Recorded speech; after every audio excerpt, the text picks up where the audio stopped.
Bon. Oh là là. Le Superman de James Gunn a franchi la barre des 600 millions de dollars. C'est fait. Et je profite de cette vidéo. Alors, ça ne sera pas le sujet principal de cette vidéo. De toute façon, vous l'avez compris en lisant le titre. Mais je voulais en profiter, voilà, pour faire un petit mea culpa, entre guillemets. Vraiment entre guillemets, parce que vous allez voir, on va discuter juste après. J'avais fait une vidéo en fait il y a quelques semaines où je faisais un premier bilan. Rien n'était définitif, je l'avais déjà dit, où je disais que le film semblait faire un flop. Ce qui en soi n'était pas totalement faux, parce que quand on voyait au moment de sa sortie les chiffres à l'international, c'était pas brillant. C'est vrai que, et je l'avais dit dans la vidéo, il avait fait un très très bon démarrage aux États-Unis, et c'était même le meilleur démarrage, tout film Superman confondu. Donc, voilà, j'avais quand même dit les choses, et j'avais déclaré comme quoi ça va être très compliqué, et je sais même plus si j'avais... alors si, j'avais dit dans la vidéo que ça m'étonnerait qu'il dépasse les 700 millions de dollars. Donc j'avais pas totalement faux, parce que là, visiblement, il va pas dépasser...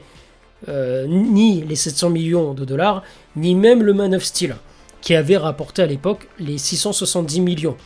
Donc, ce que j'avais dit, c'était pas totalement faux. Après, de dire que ça avait fait un flop, que c'était en train de faire un bid, là oui, c'était de façon un petit peu exagérée, mais toujours est-il que, attention, parce que quand j'entends des gens dire que c'est un énorme succès, c'est incroyable, il a fait 600... Non, ce n'est pas incroyable. On peut saluer effectivement l'efficacité dont a fait preuve James Gunn, parce que mine de rien, quand il a réalisé le Superman, c'était quand même un sacré challenge, parce qu'on sort d'une époque où à la fois il y a cette soi-disant super-héros fatigue, même si moi j'y crois pas trop, parce que pour moi c'est pas... les gens ne sont pas fatigués du genre super-héros, des films de super-héros, ils sont surtout fatigués des films pourris. Tout simplement, tu proposes, tu fais un film de épique, grandiose, incroyable, de super-héros, les gens iront au cinéma. Il faut pas avoir de doute là-dessus. Donc dire qu'il y a une fatigue, je ne suis pas d'accord. Mais par contre, là où James Gunn, faut reconnaître qu'il a été assez efficace, c'est parce qu'il propose un film Superman suite à une succession d'échecs. On sait ce qui s'est passé avec le DCEU, donc depuis Man of Steel jusqu'à Aquaman 2, je crois. Je crois que c'était lui le dernier film qui permettait de conclure, entre guillemets, de conclure cet univers-là. Et il y a eu tellement d'échecs, tellement d'histoires, tellement de problèmes, que mine de rien, on peut saluer le fait que le film Superman a réussi à franchir la barre des 600 millions, parce que c'était pas gagné. C'était pas gagné. Quand tu viens... Quand tu proposes un film qui fait suite à une succession d'échecs et de problèmes et d'histoires, tu peux te dire que il y avait des raisons d'appréhender, de te poser la question si le film allait marcher. Et au final, encore une fois, je le dis, le film n'est pas en train de... C'est pas un énorme succès, mais si on le situe dans le contexte actuel, on peut considérer quand même que c'est une certaine prouesse. Il s'en sort plutôt pas trop mal, le film Superman, mine de rien. Même si, moi ça m'agace un peu quand j'entends les gens dire c'est incroyable, c'est un succès, machin. Non, c'est pas un succès. Il y a de quoi être satisfait, il y a de quoi se féliciter, enfin pour eux en tout cas. Même si moi personnellement, j'ai eu beaucoup de mal avec ce film Superman, cette version-là. On va pas revenir là-dessus, on avait fait une vidéo où on donnait notre avis avec mon frère. Sur la chaîne, si vous voulez la regarder, vous pouvez toujours la regarder, elle est toujours disponible. Mais je peux comprendre que du côté de la Warner, ils soient tous contents, parce qu'ils se disent on a tellement galéré que franchement, de repartir à zéro, faire un reboot de l'univers et commencer de cette manière avec un film qui dépasse les 600 millions, on va se contenter de cela, et on s'en sort plutôt pas trop mal. À voir maintenant sur le long terme, à voir ce que ça va donner pour les films suivants. On va voir si le public, on va voir si ce DCU a réussi à capter l'attention d'un tout nouveau public. Ce qui n'est pas forcément le cas pour ma part, parce que moi, je le dis, j'ai eu du mal avec ce film, et je sais que je ne suis pas le seul. Je sais que le film a énormément divisé, Il suffit de voir un petit peu, sur internet la vie des gens, ça a énormément divisé entre ceux qui adorent et ceux qui, au contraire, l'ont détesté. Alors moi, encore une fois, je l'ai pas forcément détesté, mais je trouvais que c'était très moyen. Franchement, ça... Pour moi, je sais que les gens, ils en ont marre quand on compare avec Man of Steel, mais je suis désolé, Man of Steel, c'était tellement mieux. Tellement mieux. Ah là là. Bref, donc du coup, comme je le disais, ça a dépassé les 600 millions de dollars. Une nouvelle barre de franchie, même s'il n'ira pas beaucoup plus loin. C'est pour ça que voilà, je me permets de faire un bilan définitif, parce qu'honnêtement, il va peut-être apporter que 10 millions supplémentaires, ou j'en sais rien, on verra bien. Mais voilà, il est en fin de course, donc on peut déjà faire un bilan définitif.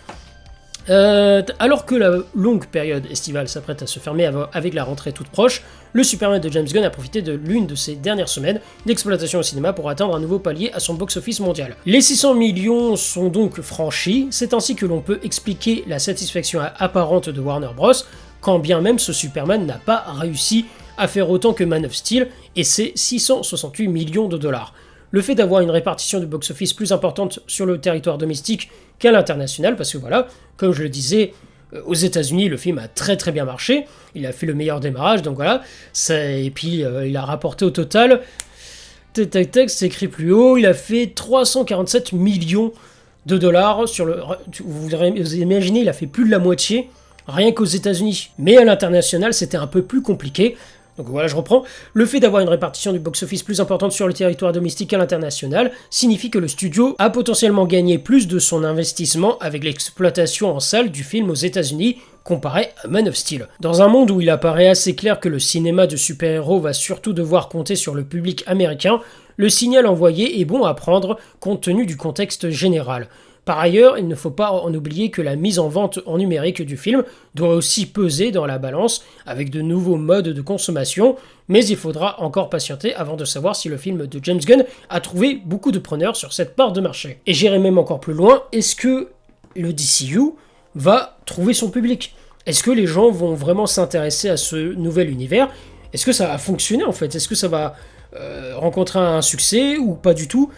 Du coup, il va falloir patienter. En tout cas, ce qui est sûr, c'est que James Gunn, lui, il n'a pas le temps pour attendre, parce que lui, il enchaîne les projets, et c'est pas pour rien que la semaine dernière, on a eu droit à la sortie du premier épisode de Peacemaker. Et alors là, Peacemaker, bon, pour rappel, moi, j'avais plutôt bien aimé, parce qu'on va parler un peu de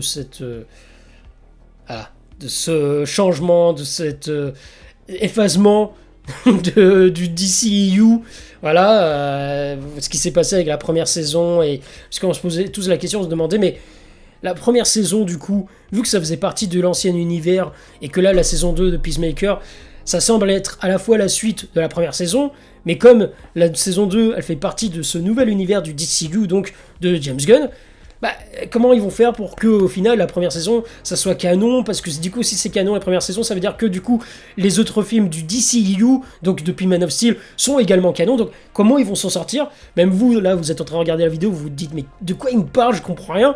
Bah oui, bah moi non plus je comprends rien. On se posait la question, et donc, juste avant de parler de ça, je vais donner vite fait mon avis sur la première saison de Peacemaker. Voilà, moi j'ai toujours dit, James Gunn, moi c'est un réalisateur que moi j'apprécie plutôt bien. Moi j'avais bien aimé, que ce soit la trilogie Gardien de la Galaxie ou même The Suicide Squad, j'avais bien aimé, honnêtement. Je trouvais que son côté loufoque, le personnage, ce qu'il a envie de proposer en tout cas, est en accord avec ces univers-là. C'est cet humour bien qui est propre à James Gunn. Ça s'adapte parfaitement avec les Gardiens de la Galaxie, avec The Suicide Squad, avec Peacemaker. C'est pour ça que moi, honnêtement, quand James Gunn est à la barre de ses projets, quand il réalise ces films ou ces séries-là, eh bien, je trouve que c'est cohérent et c'est pas incompatible, en fait, entre sa vision à lui et ces univers-là. Ce qui fait que, moi, voilà, je trouve que les films sont plutôt sympathiques. Et c'est pour ça que j'avais bien aimé The Suicide Squad. Et c'est la même chose pour la première saison de Peacemaker. Alors, je l'avais pas trouvé incroyable, je l'ai trouvé sympathique. J'avais bien aimé, hein, vraiment, The Suicide Squad, c'était vraiment très très divertissant, très fun à regarder. Peacemaker, voilà, c'était pas exceptionnel, mais c'est toujours plaisant de voir John Cena, tu sens qu'il est à fond. L'acteur, il prend vraiment plaisir à incarner ce personnage. Et donc voilà, ça restait sympathique. Donc j'ai été assez curieux de découvrir cette deuxième saison. Et voilà, si vous avez aimé la première saison de Peacemaker, vous allez apprécier cette saison 2, en tout cas de comment elle commence. Même si moi, je commence un petit peu à être fatigué du style James Gunn, dans le sens où tous les personnages se ressemblent, on a l'impression. C'est toujours... En fait, chaque personnage, ils font tous les mêmes blagues. C'est toujours le même style de blague et tout. Ça devient lourd à la longue, donc... On verra comment ça se passe sur le long terme, mais ça manque d'originalité, ça manque de nuances, de diversité en termes de caractérisation des personnages.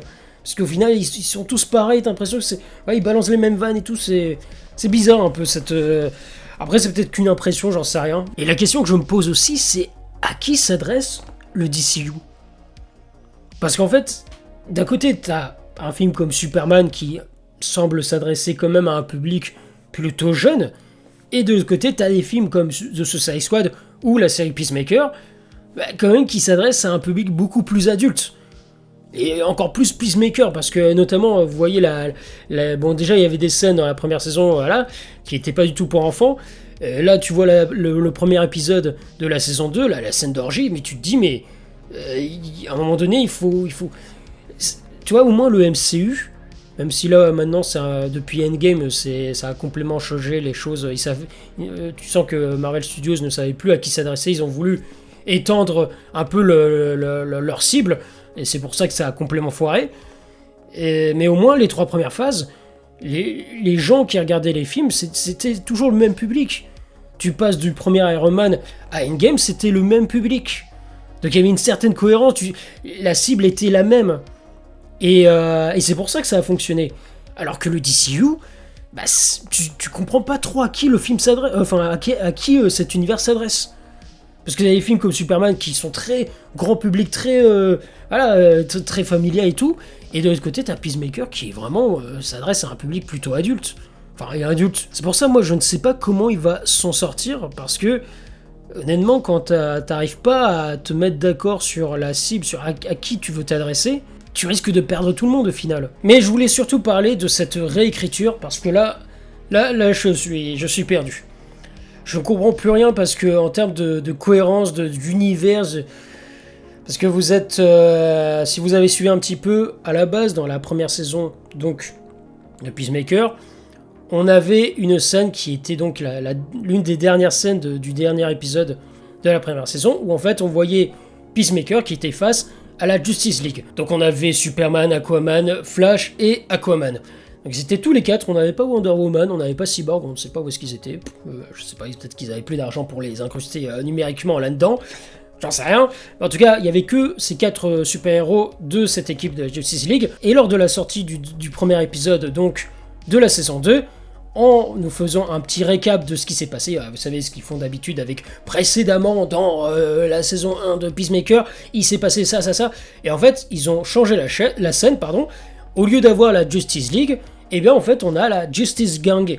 Donc Mr. Terrific, Guy Garner, donc Green Lantern, Hawkgirl et Supergirl aussi, et donc Superman.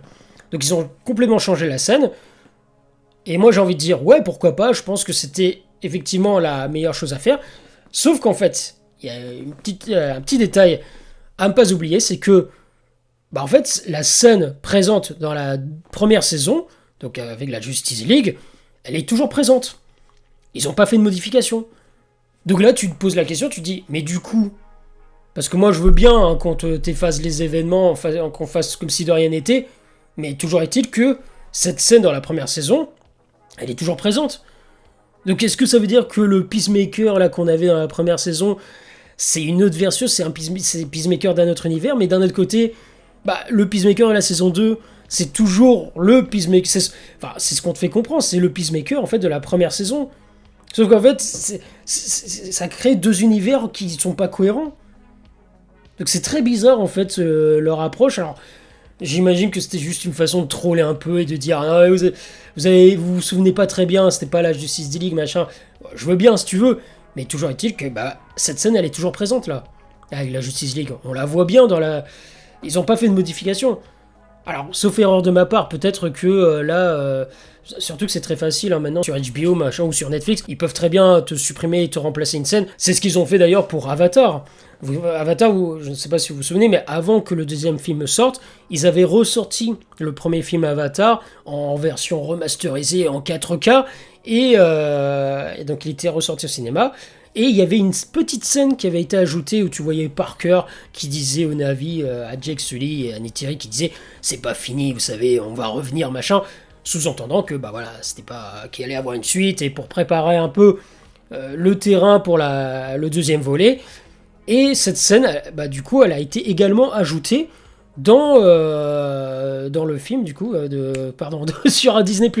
Donc quand vous allez sur Disney+, et bah, et que vous cliquez, vous regardez le film Avatar, et bien ils ont bien ajouté cette petite scène qui est issue de cette version remasterisée. Donc voilà, c'est très facile, et puis même, c'est arrivé de nombreuses fois que, même que ce soit Stranger Things, ou Game of Thrones, et des choses comme ça, ou qu'ils te corrigent des trucs, des faux raccords, ou des choses comme ça, et au final, tu te retrouves à des épisodes qui, voilà, à la base, contenaient des erreurs, et finalement, ils ont été corrigés. Donc, c'est pas, comment dire, c'est pas irréalisable qu'en fait, ils te changent cette dernière scène de la première saison de Peacemaker. Donc encore une fois, peut-être que je me trompe, mais a priori, il ne me semble pas qu'ils aient corrigé cela. Ils ont juste en fait corrigé cette scène dans l'épisode 1 de la deuxième saison. Mais par contre, cette scène issue de la première saison, elle est restée telle quelle. T'as toujours la Justice League. Donc du coup, tu te dis, bah, c'est deux univers parallèles en fait, c'est deux Peacemakers différents. Sauf qu'en fait, bah, c'est bizarre parce que le Peacemaker de la saison 2, a priori, c'est le même Peacemaker de la première saison. Donc il y a une vraie. Il y a une incohérence en fait. La façon de gérer tout ce qui est canon, c'est très bizarre en fait. Donc moi honnêtement, je compte sur vous dans les commentaires pour m'expliquer. Parce que peut-être qu'il y a un détail qui m'a échappé. Peut-être que c'est tout simplement du troll et j'en sais rien. Ou tout simplement une manière de se moquer un peu de ce qui a été fait avant, j'en sais rien. J'attends de voir vos commentaires, de lire un peu, de voir votre avis et votre explication personnelle. Voilà, ce sera tout pour cette vidéo. J'espère que ça vous aura plu. N'hésitez pas à me dire ce que vous en pensez dans les commentaires, à lâcher un petit pouce en l'air, à vous abonner et à vous abonner pour soutenir la chaîne. Et puis moi, je vous dis à très bientôt pour de prochaines vidéos. Ciao tout le monde.